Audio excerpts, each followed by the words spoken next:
નમસ્કાર મિત્રો. આજે આપણે વાત કરીશું વિદ્યાર્થીઓ માટે અગત્યની યોજના વિશે કે જેનું નામ છે ટેબ્લેટ સહાય યોજના 2025. વિદ્યાર્થીઓ માટે અગત્યની યોજના.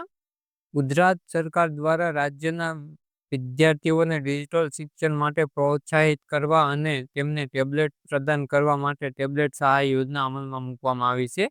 આ યોજના અંતર્ગત જે વિદ્યાર્થીઓને ટેબ્લેટ મળે છે તેમને ટોકન ફી તરીકે ભરેલા ₹1000 પરત કરવામાં આવશે. યોજનાનો હેતુ અને સહાયની વાત કરીએ. આ યોજનાનો મુખ્ય હેતુ ગુજરાત રાજ્યના સામાજિક અને શૈક્ષણિક રીતે પછાત વર્ગના, અનુસૂચિત જાતિના, અનુસૂચિત જનજાતિના અને સામાજિક અને શૈક્ષણિક રીતે પછાત વર્ગના વિદ્યાર્થીઓને ડિજિટલ સાધન પૂરું પાડી ઉચ્ચ શિક્ષણમાં મદદ કરવાનો છે. કોને લાભ મળશે તેની વાત કરીએ આપણે. ગુજરાત રાજ્યનો વતની હોવો જોઈએ. સરકાર માન્ય બોર્ડ ધોરણ 12ની પરીક્ષા પાસ કરેલ હોવી જોઈએ. સ્નાતક કક્ષાએ કોઈ પણ પ્રવાહમાં પ્રથમ વર્ષમાં પ્રવેશ મેળવેલો હોવો જોઈએ. જે વિદ્યાર્થીઓએ ₹1000 ટોકન ફી ભરેલા ટેબ્લેટ મેળવેલ છે તેમને આ યોજના અંતર્ગત ₹1000ની સહાય પરત કરવામાં આવશે.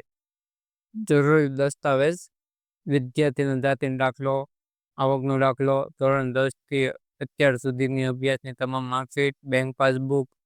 જો વિદ્યાર્થી હોસ્ટેલમાં રહેતો હોય તો હોસ્ટેલનું પ્રમાણપત્ર, અભ્યાસ માટે ભરેલી ફીની પોસ્ટ, પાસપોર્ટ સાઇઝનો ફોટો, આધાર કાર્ડ, રેશન કાર્ડ, આટલા ડોક્યુમેન્ટની જરૂર પડશે. તો મિત્રો, તમને આ વિડીયો સારો લાગ્યો તો વિડીયોને લાઇક કરજો. ચેનલમાં નવા હોય તો ચેનલને સબસ્ક્રાઈબ કરવાનું ના ભૂલતા અને વિડીયોને શેર કરવાનું પણ ના ભૂલતા.